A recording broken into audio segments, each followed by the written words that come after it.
आइए question number 91 देखते हैं। कह रहा है which one of the following character is absent in all chordate. कह रहा है कि 4 विकल्प दिए गए हैं, इनमें से कौन सा लक्षण है जो सारे कार्डेट यानी फाइलम कार्डेटा में एब्सेंट है, नहीं पाया जाता है। तो देखिए 91 का ए वाला ऑप्शन हमारा करेक्ट है कि सारे कार्डेटा में नहीं पाया जाता है, वो है डायाफ्राम। क्योंकि डायाफ्राम केवल स्तनधारियों यानी मैमल का कैरेक्टर है, जैसा हमने एनसीईआरटी में पढ़ा है।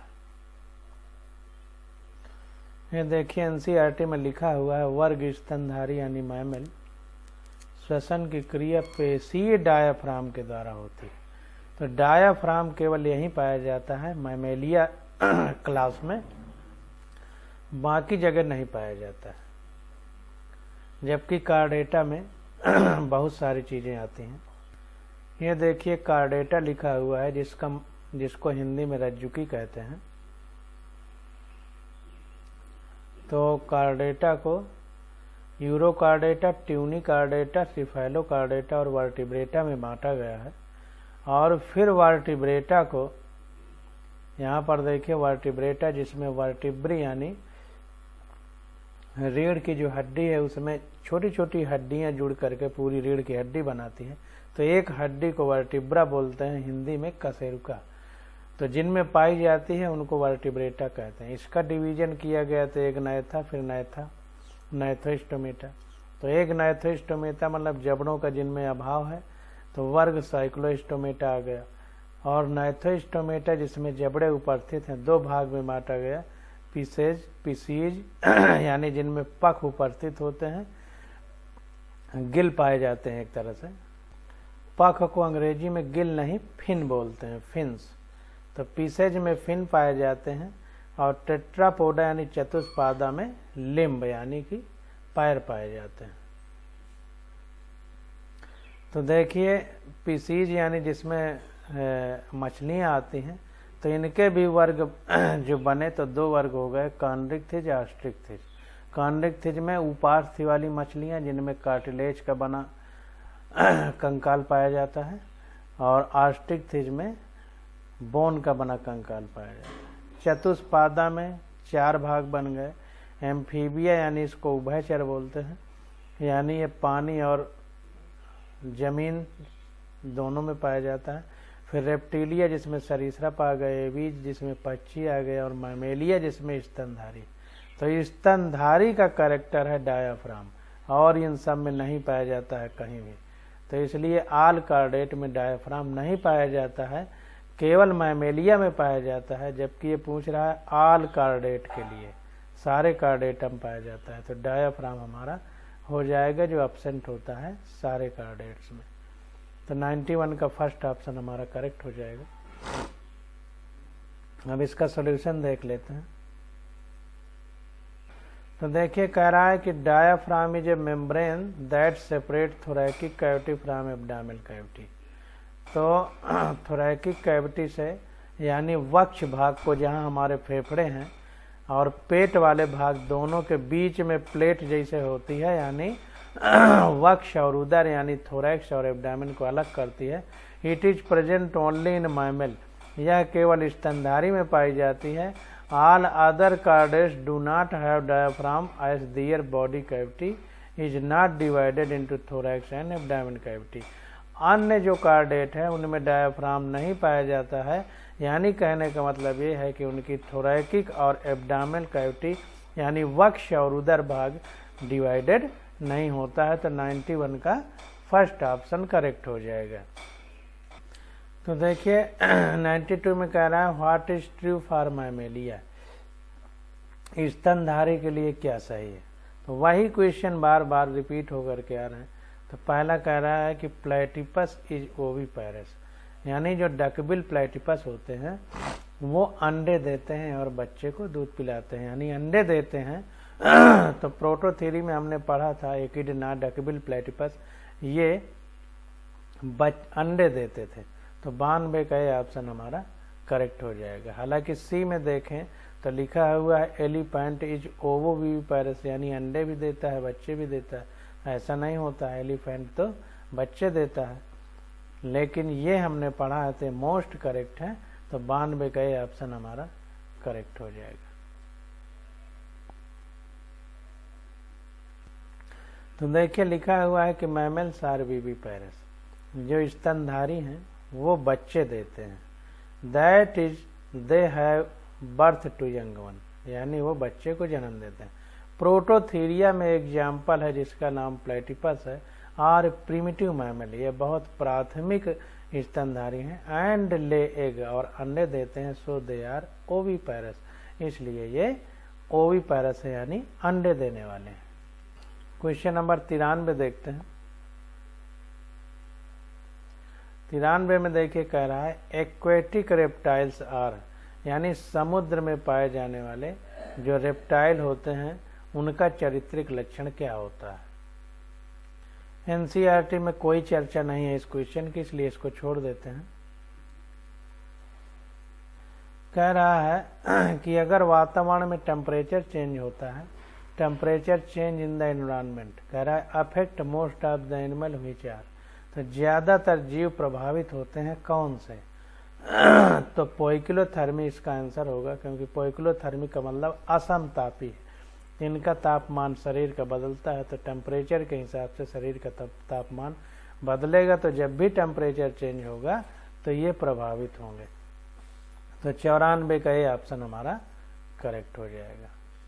देखिए लिखा हुआ है पोइकिलोथर्मिक यानी असमतापी animal are those whose body temperature varies with the temperature of the environment. तो असमतापी यानी पोइकिलोथर्मिक वो जंतु हैं जिनका शरीर का तापमान वातावरण के तापमान के साथ बदलता है। All animal except bird and mammal are poikilothermal, जितने भी पक्षी और स्तनधारी हैं उनके अलावा जितने भी मैमल हैं संसार में, जितने भी जंतु हैं संसार में, वो सब पोइकिलोथर्मिक यानी असमतापी हैं। 94 का ये ऑप्शन हमारा करेक्ट हो जाएगा। 95 नंबर देखते हैं। कह रहा है कि the canal system is characteristic feature of, canal system किसका चारित्रिक लक्षण होता है। तो दो प्रकार के सिस्टम थे। वाटर वैस्कुलर सिस्टम किसका चारित्रिक लक्षण था, इकाइनोडर्म का, और कैनाल सिस्टम किसका है, स्पंजेस का। तो 94 का बी ऑप्शन हमारा करेक्ट। तो देखिए 95 का बी ऑप्शन हमारा करेक्ट है। 96 नंबर क्वेश्चन के देखते हैं। कह रहा है which one of the following is not found in bird, not गलत पूछ रहा है, ध्यान दीजिए।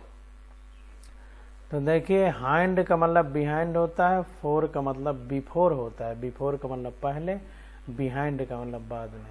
तो हाइंड लिम्ब मतलब पीछे वाले पैर, फोर लिम्ब मतलब आगे वाले पैर। तो आगे वाले पैर पंख में बदल जाते हैं बर्ड के केस में, पक्षी के केस में।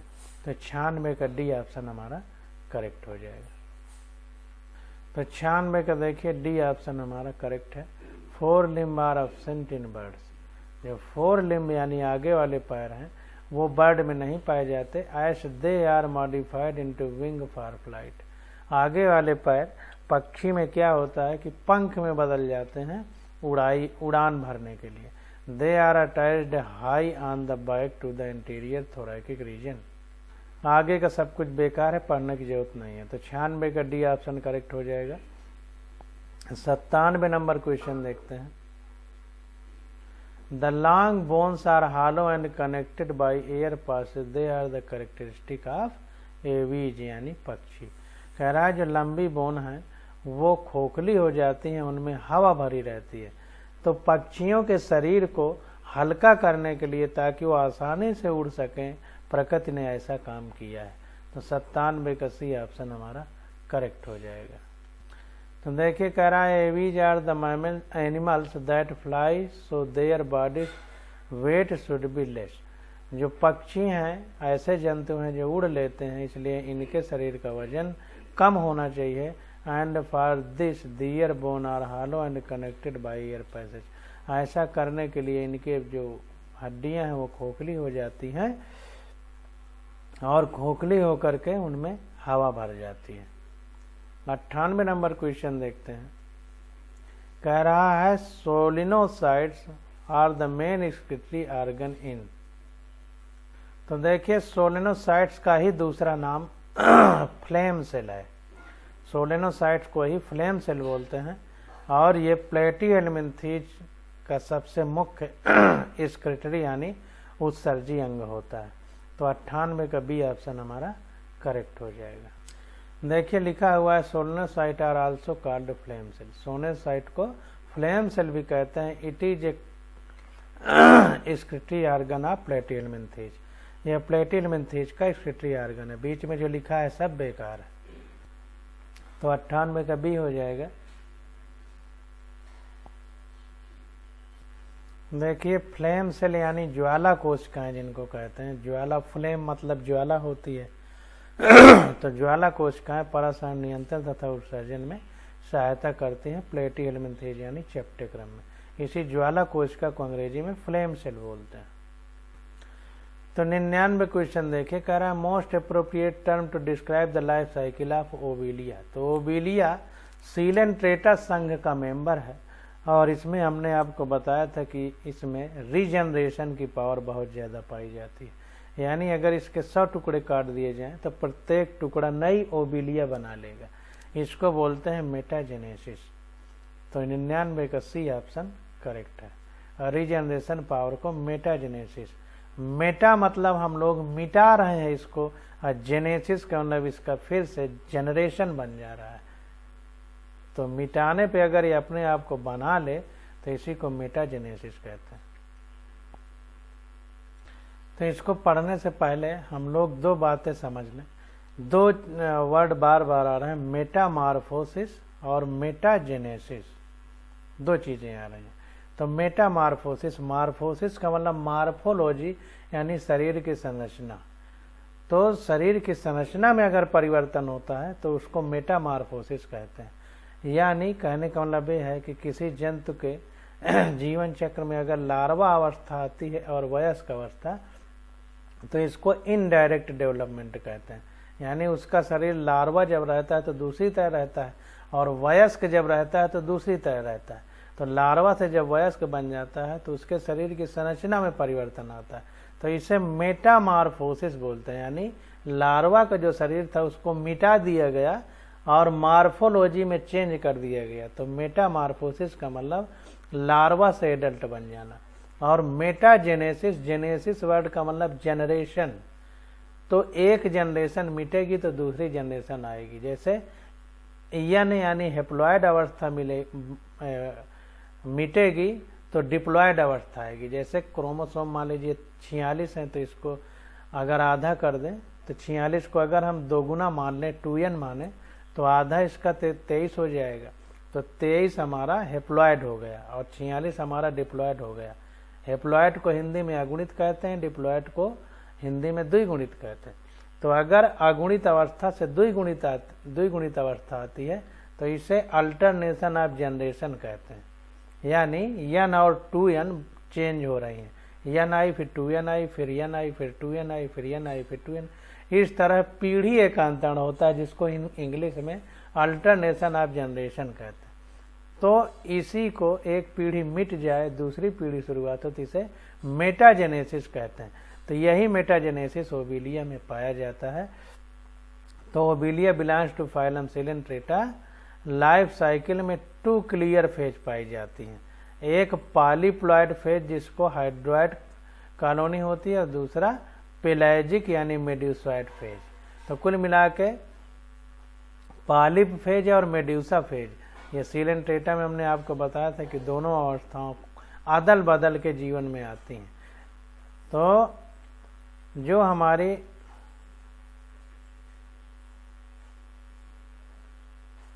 पॉलिप और मेड्यूसा फेज है तो ये अदल बदल के आती रहती हैं। तो इन्हीं का अदल बदल के आना एक सेक्सुअल फेज होती है और एक एसेक्सुअल फेज होती है। जो पॉलिप है ये एसेक्सुअल फेज होती है और जो मेड्यूसा है वो सेक्सुअल फेज होती है। तो देखिए यहाँ पे लिखा हुआ है, इसको पढ़ लेते हैं। हाइड्रॉयड कॉलोनी हैज नो गोनेड्स। जो हाइड्रॉयड कॉलोनी है यानी पॉलिप फेज है इसको पॉलीपॉइड फेज बोलते हैं। तो इसमें गोनाइड नहीं होते, यानी ये एसेक्सुअली होती है। तो अलैंगिक जनन वाली हमारी पॉलिप है और लैंगिक जनन वाली मेड्यूसा है। तो इनका अदल बदल के आना जाना जो है ये हमारा मेटाजेनेसिस कहलाता है। तो this fact apparently seems to have given rise to the idea of alternation of generation. तो कुल मिला के अल्टरनेशन ऑफ जनरेशन जो है इसी को हम मेटाजेनेसिस कहते हैं। तो इसको ध्यान रखना है, ये बहुत बार आ चुका है।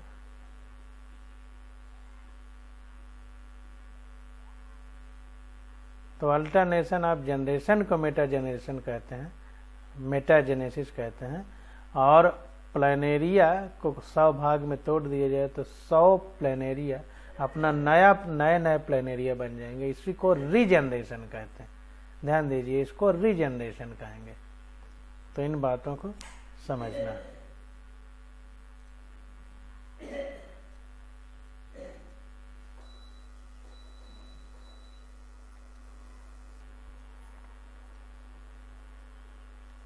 सौ नंबर क्वेश्चन एनसीईआरटी में नहीं है, 101 नंबर भी नहीं है। 102 नंबर क्वेश्चन देखते हैं। कह रहा है what is common among silver fish, scorpion, crab and honey bee. तो कह रहा है कि सिल्वर फिश, स्कॉर्पियन, क्रैब और हनी बी सब में कौन सा पाया जाता है। ये भी एनसीईआरटी में नहीं दिया गया, इसको छोड़ देते हैं। 103 नंबर भी एनसीईआरटी में नहीं है, छोड़ देते हैं। 104 नंबर क्वेश्चन देखिए। कह रहा है which of the following statement is without exception for sponges. Sponge के लिए बिना किसी अपवाद के कौन सा ऑप्शन सही है। तो बी वाले में देखिए लिखा है they have high regenerative power. इनमें रिजनरेटिव पावर यानी अपने आप को फिर से बना लेने की बहुत ज़्यादा क्षमता होती है। जैसे प्लानेरिया सिलेंट्रेटा में था तो उसमें भी रिजनरेशन पावर थी, उसके पहले पोरीफेरा आता है तो इसमें और ज़्यादा हाई रिजनरेटिव पावर होती है। तो 104 का बी ऑप्शन सही होगा। इनको अगर किसी चीज़ से एकदम मैदा जैसे एकदम पीस दिया जाए और समुद्र में फेंक दिया जाए तो हर एक कण एक नया स्पंज बना लेता है, इतनी ज़्यादा रिजनरेशन पावर होती है। तो 104 का बी ऑप्शन हमारा करेक्ट हो जाएगा। अब देखिए 4 विकल्प जो दिए गए हैं, चारों को अलग अलग करके बता रहा है कि स्पंजेज में है कैलकेरियस और सिलेसियस स्पिक्यूल। तो या तो कैलकेरियस कांटे जैसी संरचना होंगी या सिलिकॉन की बनी सिलेसियस होंगी। तो या तो कैल्शियम की बनी कैलकेरियस होंगी या सिलिकॉन की बनी सिलिसियस होंगी। All sponges are not marine. सारे समुद्री नहीं होते, कुछ फ्रेश वाटर में भी यानी स्वच्छ जल में भी पाए जाते हैं। स्पंजेज में भी एसिमेट्रिकल और बायलैटरल सिमेट्रिकल। जो स्पंज होती हैं या तो असममित होती हैं या फिर द्विपार्श्व सममित होती हैं, bilateral. Besides being radial symmetry, और रेडियल यानी अरीय सममित वाली भी हो सकती हैं। So these character are with exception. तो जितने भी अभी तक हमने करेक्टर देखे इनमें कुछ न कुछ अपवाद हैं। जैसे सिलेसियस भी हैं कांटेदार संरचना, तो कैलकेरियस भी हैं। अगर ये समुद्री भी हैं तो फ्रेश वाटर में भी पाई जाने वाली हैं।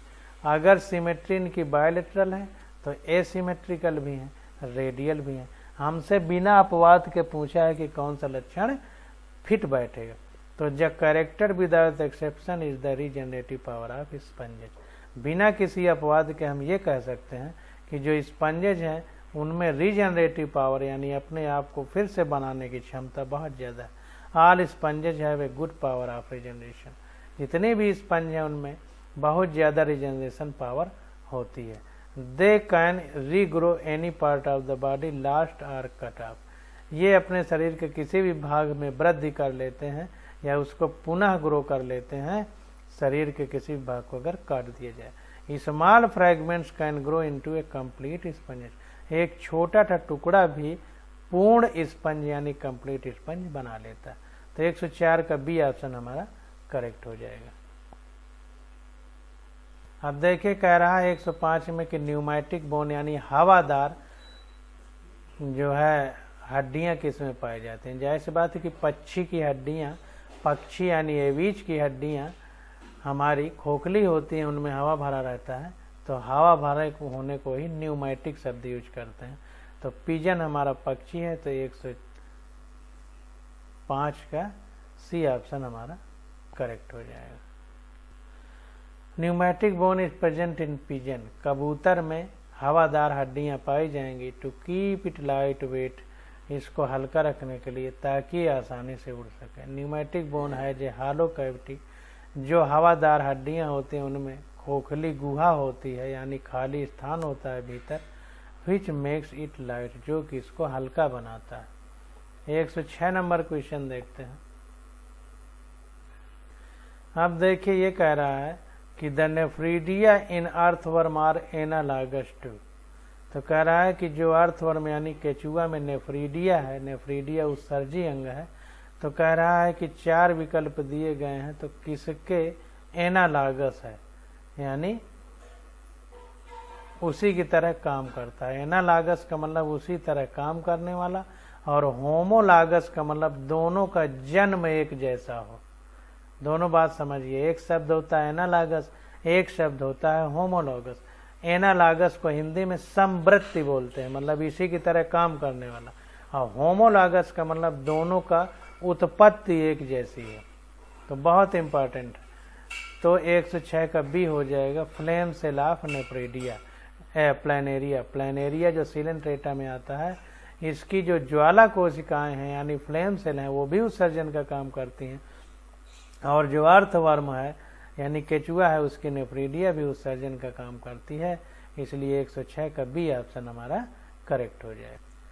अब देखिए इसने स्पष्ट बता दिया है कि analogous organ are organ of very disparate organism and are superficially similar but have evolve from vastly different origin. तो इनकी उत्पत्ति जो है अलग होती है लेकिन काम समान होते हैं, तो उनको एनालॉगस ऑर्गन या हिंदी में समवर्ती अंग बोलते हैं। They have same function but different structure, इनके कार्य समान होते हैं लेकिन स्ट्रक्चर यानी संरचना भिन्न होती है। The nephridia in earthworm are analogous to flame cell of planaria. जो अर्थवर्म यानी केचुए की नेफ्रीडिया है, ये एनालॉगस है प्लैनेरिया की फ्लेम सेल के। Since both of them have excretory function, इसलिए दोनों जो है उत्सर्जन का काम करती हैं। Nematoblast of hydra are organ of locomotion. जो निमैटोब्लास्ट है हाइड्रा में, ये लोकोमोशन चलने के काम आती है, फूड कैप्चर खाने को पकड़ने के लिए यूज होती है, एंड एंकोरेज और एंकोरेज के काम आती है। एंकोरेज का मतलब होता है बंदरगाह, जहाँ पर हवाई पानी वाले जहाज रुकते हैं। तो हाइड्रा का ऑर्गन जो है निमैटोब्लास्ट लोकोमोशन में काम करता है, फूड कैप्चरेज में, एंड एंकोरेज मतलब कि अपने आप को स्थिर रखने में। जैसे बंदरगाह में जो है जो पोत होते हैं यानी जल वाले विमान होते हैं वो रुकते हैं, उसी तरह ये भी अपने आप को रोकने में हेल्प करता है nematoblast. Gills and trachea are organ of respiration in prawn and insect respectively. और गिल और ट्रैकिया जो हैं ये रेस्पिरेशन के अंग हैं, किसमें? प्रॉन और इंसेक्ट में पाए जाते हैं। प्रॉन जिसको झींगा मछली कहते हैं, इंसेक्ट मतलब जो कीट पतंगे हैं। तो 106 का बी ऑप्शन हमारा करेक्ट हो जाएगा। अब 107 नंबर का क्वेश्चन देखते हैं। यह क्वेश्चन भी एनसीईआरटी में नहीं दिया गया है तो नहीं पूछा जाएगा। तो देखिए कह रहा है the formation of canal system in sponges is due to. कह रहा है जो स्पंज है उसमें कैनाल सिस्टम का बना होता है, कैनाल सिस्टम का मतलब फॉर्मेशन होता है। तो कह रहा है ये किस कारण से होता है? तो इसका शरीर पोरस होता है यानी छिद्र युक्त हो। इसका जो बाहरी शरीर की त्वचा है वो छिद्र युक्त होती है, तो सारे छिद्रों से अंदर एक गुहा होती है, उसमें जाता है पानी, और एक बहुत बड़ी जो ओपनिंग होती है जिसको ऑस्कुलम कहते हैं, वहाँ से बाहर निकलता है। तो कैनाल सिस्टम का मेन कारण है पोरस वाल, इसकी छिद्र युक्त त्वचा बाहर वाली। तो 108 का डी ऑप्शन हमारा करेक्ट हो जाएगा। तो देखिए कह रहा है the body wall of sponges enclose a large cavity. जो स्पंज का शरीर होता है इसमें अंदर बहुत बड़ी गुहा होती है जिसको स्पंजोसील कहते हैं। And is most cases also contain in ethical numerous small cavity. और कभी कभी ऐसा होता है कि किसी बड़ी कैविटी के अंदर छोटी छोटी कैविटी यानी गुहा बन जाती हैं, जिनको हम क्या कहते हैं, कैनाल कहते हैं। Either the spongocoel or certain canal are lined with choanocyte with flagella. ये कह रहा है कि स्पंजोसील जो गुहा होती है स्पंज में, उस कैनाल के अंदर कोइनोसाइट नामक कोशिका पाई जाती है जिसमें फ्लैजिला होता है, यानी चाबुक की तरह या बाल की तरह संरचना होती है। कह रहा है the ceaseless beating of flagella maintain A steady current of water through the canal in the sponge body. ये जो फ्लैजिला पाया जाता है कोइनोसाइट में, यही इधर उधर हिल डुल करके कैनाल के अंदर क्या करते हैं, वाटर की करंट यानी वाटर के इधर उधर चलने को मेंटेन करते हैं। The current of water enter through small pore. ये जो वाटर की करंट है, जो छोटे छोटे छिद्र होते हैं जिनको आस्टिया कहते हैं, उनसे प्रवेश करती है। इसमें लिखा है डर्मल आस्टिया। डर्मल का मतलब वाह्य त्वचा वाले। Perforating the porocyte and after passing through various canal. ये परफोरेट होती है यानी छोटे छोटे छिद्र पाए जाते हैं जिनको पोरोसाइट कहते हैं, तो वहां से खुलती है।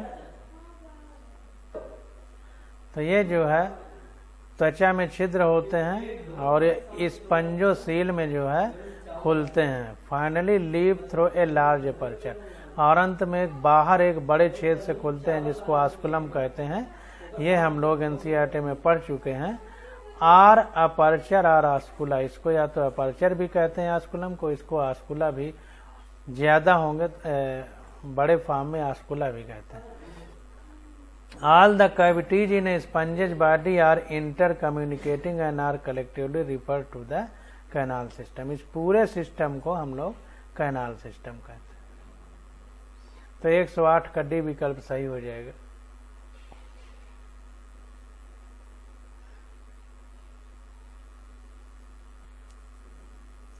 तो देखिए क्वेश्चन पूछ रहा है कि the organism attach to the substratum generally Passage.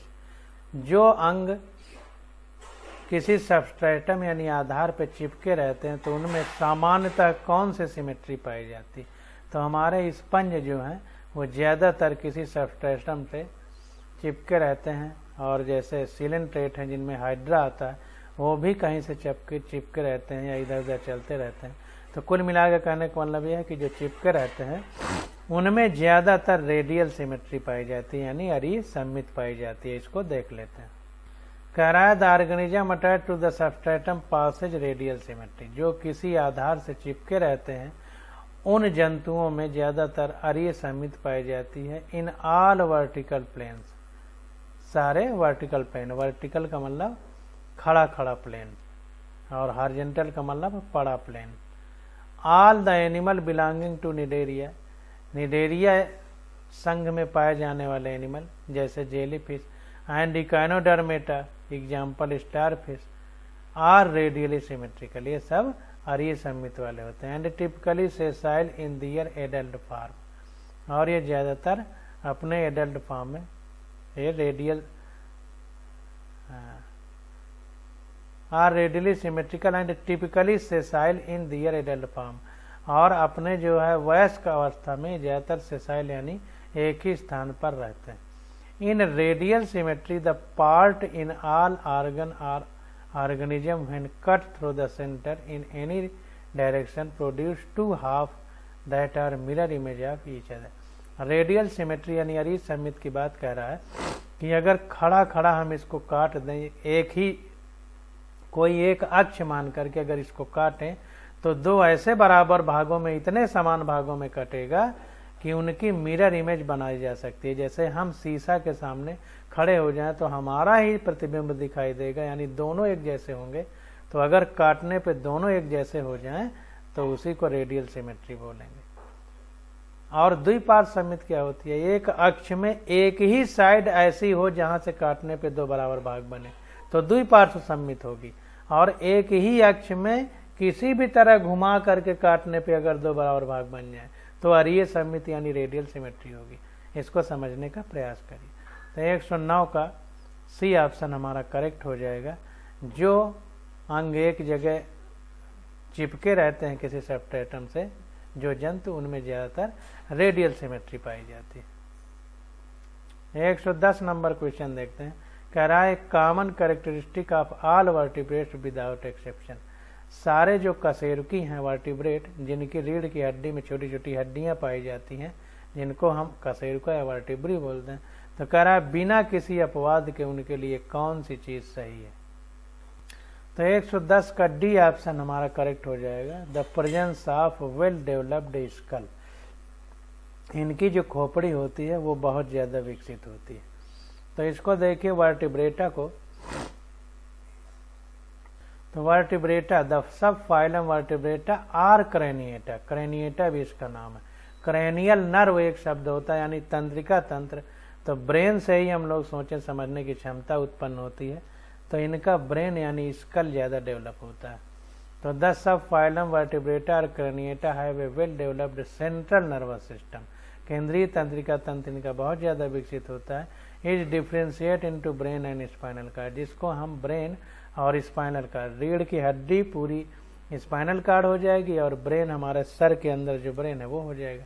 तो दो भाग में सेंट्रल नर्वस सिस्टम यानी केंद्रीय तंत्रिका तंत्र को विभाजित कर सकते हैं। Brain is protected by A brain box called cranium. जो ब्रेन है हमारा वो ब्रेन बॉक्स द्वारा सुरक्षित होता है, जिसको क्रेनियम कहते हैं। So they are also called as craniata. इसीलिए जो वर्टिब्रेटा हैं इनको क्रेनिएटा भी कहा जाता है। तो 110 का डी ऑप्शन हमारा करेक्ट हो जाएगा। अब 111 नंबर क्वेश्चन आ जाता है। तो 111 नंबर क्वेश्चन की स्टडी अब हम लोग अगले लेक्चर में करेंगे। आज बस यहीं तक।